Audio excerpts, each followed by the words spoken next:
The federal government has directed vice chancellors of federal universities across the country to strictly enforce the no work, no pay policy against members of the Academic Staff Union of Universities currently participating in the ongoing nationwide strike.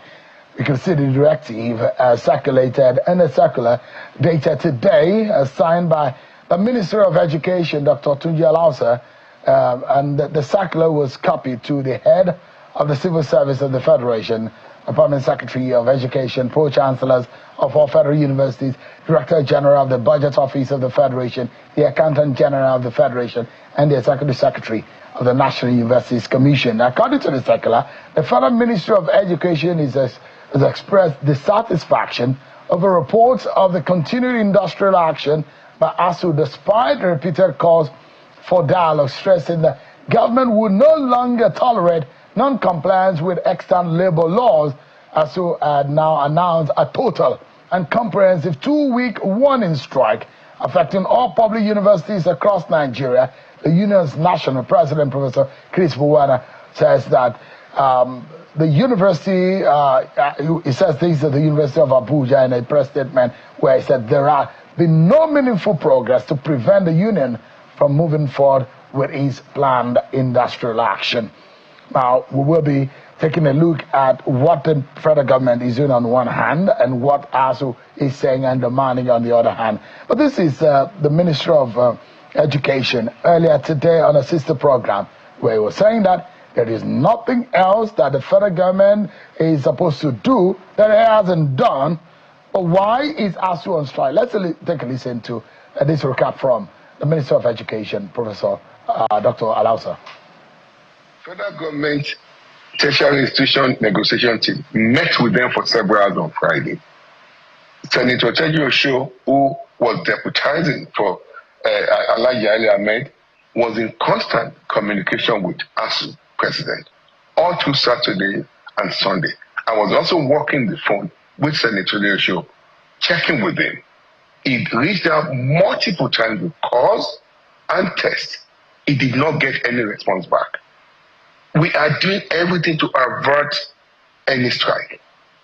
We reached out to them multiple times on Saturday and Sunday. No response. That's the president now tested a few minutes before 5 p.m. on Sunday evening that it will get back to Senator Osho. By the time he got back to Senator Osho, they released a statement that they were going on strike. And the senator said, let me connect the minister with you. He said, no, please don't connect the minister. I'd met with them. That's the minister on one hand. But we've had strikes one too many in this country. Let's take a look at information about the past strikes that we have had in this country. Perhaps someone will say, well, I was one of the victims of past strikes where classrooms are totally shut and students are not able to take any lesson or lectures. And this is what it looks like in the past, some of the strikes action that we've seen in the past years in this country. But of course, I will also show you what has been. So if you look at it over the past few years, there is in 2017, in 2019, in fact, in 2020, we had from March 23rd to December 2020, almost 6 or more months, and there was ASUU strike. February 14, 2022 to October 2022. That's another very, very unpleasant scenario that we played out in this country. And now, the first time we're seeing under this government of Bola Tinubu, ASUU going on strike. But what are they demanding for? Let's take a look quickly at the demands of ASUU this time around. Some of it are promises of government. There have been that they've said they've seen failure on full implementation of the 2009 federal government and ASUU agreement, payment of withheld 3-month salary, end to victimization of lecturers in LASU, FUTO, and KSU revitalization funds for public university. There are literally of demands. But let's speak with the president of the Association of Staff Union of Universities, Professor Chris Buwana, who is live for us virtually from Jos Plateau State. Thanks so much, Prof, for joining us tonight. Let me begin by asking you, is it fair to Nigerians and to the students? The federal government, on one hand, through the minister, said there isn't anything left to be done to satisfy the lecturers, that they have not done, that they've reached out to you. You become so difficult to reach. That is the statement coming from the Minister of Education. Is it fair for us to have gone on that strike?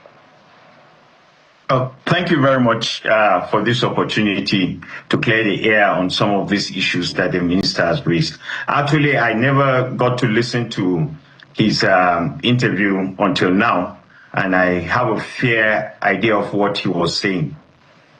Number one,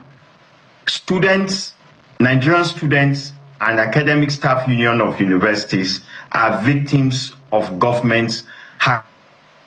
They are victims of government's inaction and several other things. So we see ourselves as victims of this government the way students see themselves as victims of what is going on. I need to respond to what the minister said. It is not my plan to respond to the minister word for word. He is our minister. The President and Commander-in-Chief of the Federal Republic of Nigeria has appointed him minister to preside over the Ministry of Education. He is our boss. We need to work with him to help him succeed. But when he comes out to attack either me or the union, the way he has just done, I think we need to put the record straight. When we met with the Yayale Ahmed Committee, led by Senator Tejosho on Friday last week, documents were not available for us to discuss. As we sat in the hall for the meeting to start, that was when the Ministry of Education was transmitting documents for us to deliberate on. By the way, at that meeting, there wasn't a single staff of the Federal Ministry of Education at that meeting. Not a single staff of the Federal Ministry of Education at that meeting. Not one. Ministry of Labor was not there. Accountant General's office was not there. Solicitor General or Office of the Attorney General of the Federation, they were not represented. Office of the Head of Service of the Federation was not represented at that meeting. It was only Salaries and Wages Commission and Budget Office with 3 members of the federal government renegotiating team. That tells you how prepared they were for that meeting, number one. So when some of the documents were not available, and the ones that came had a lot of errors, corrections that needed to be done, Senator Tejosho took my number and said once he get those details, he will send it to me. He did. He sent it to me late at night. I saw it, tried to open it, it wouldn't open. I replied to Senator Tejosho that the documents are not opening. On Saturday morning, I got fresh documents from him. That opened. We were at a meeting discussing that document. Later at night, Senator Tejosho called to say, what is happening? Are you going on strike? He pleaded that we shouldn't go on strike. I told him that we were still discussing, that we should give them the document, so give our position back to them. I told him that we are unable to give you back the document because we are still discussing it. But Senator, the Honorable Minister of Education is responsible for these delays. We had called him a week earlier. I was telling Senator, we are calling him a week earlier and said, call this meeting. Let's have what you have, because he said everything was ready. Let's get what you have so that we can start discussing it within the period of the ultimatum, so we would not have to embark on a strike action. The minister said no. He had his reasons. He said no. And he waited until the last day of the ultimatum. They now sent documents that were incomplete, incorrect for us to deliberate on. That can be verified from all those who were at that meeting. From the government side, the NUC executive secretary was there. You can verify those things from them.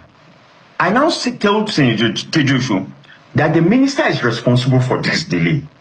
Additionally, the minister has abandoned the document that was sent to the ministry for consideration and had brought his own idea, literally starting the negotiations afresh with us.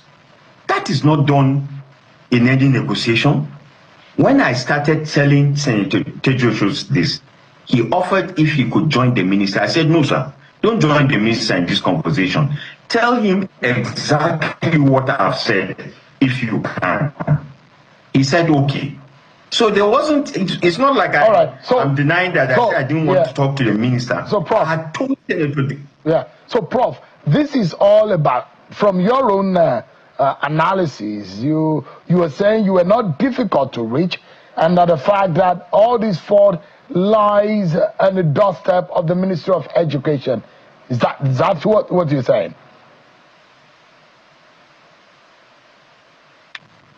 The Honorable Minister of Education, with all due respect, should answer to all the delays and this strike that we have embarked on.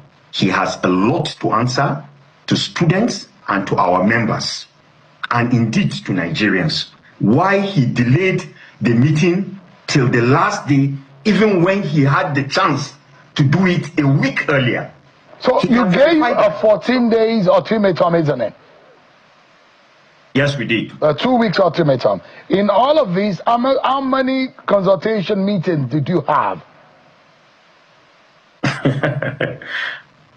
After our, when we first started this meeting with the federal government team, we had about 3 meetings before December 2024.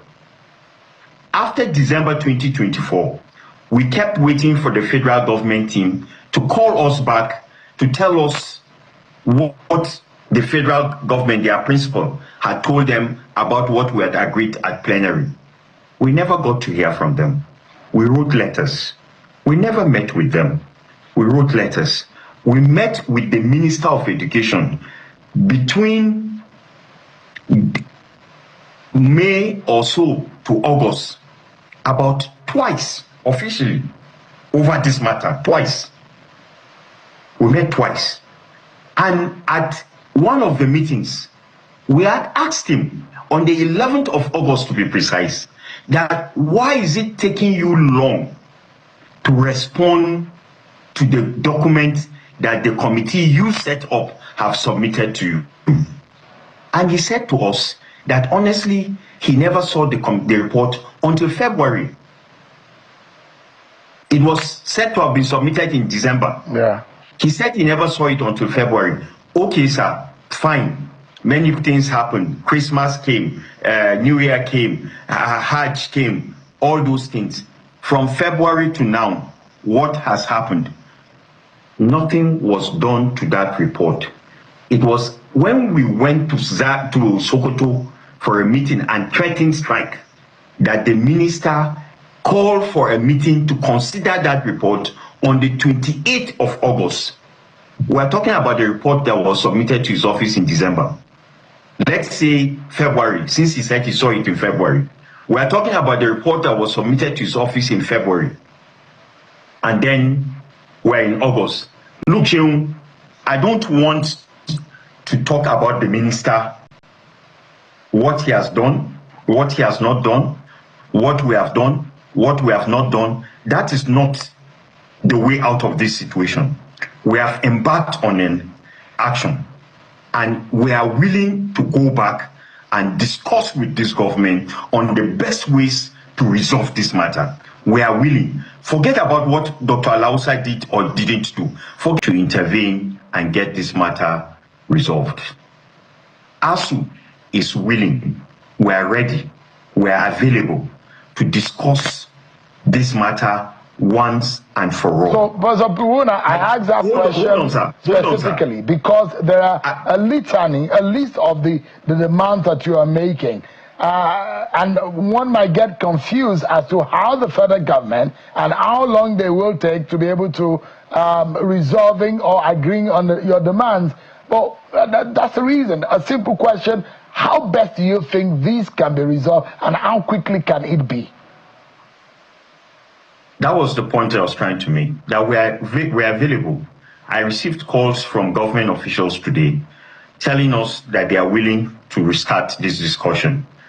My understanding, as I'm talking to you now, is that between this night and tomorrow, I will get a communication from the secretary of the Yaya Ahmed committee for a meeting at a date that they will tell us. And I would also hear from the Minister of Labour what they want to do to resolve this matter. We are ready and we are willing to go back and talk and resolve this thing. Strike has never been an option that we exercise so freely. We are willing to talk about all these issues. You just listed the items that are in contention. There are about 5 of them that you listed. And I want Nigerians to listen to what I'm about to say now. Sheung is going to show these items once again. And I want them to ask either the Ministry of Labour or Alhaji Yaya Ahmed's committee whether these issues are part of what we are going to discuss. Since the minister has said all the problems have been solved, that there is nothing left, I want them to ask the Ministry of Labour and the federal government negotiating team. So if the minister has solved all these problems, why are you going back to talk with ASUU? Are lecturers in ASUU, in LASU, Lagos, still being victimized? Are lecturers in Kogi State University still being victimized? Have you concluded on the 2009 agreement?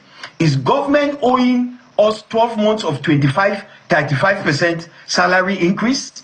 Has government paid our third-party deductions through the office of IPs?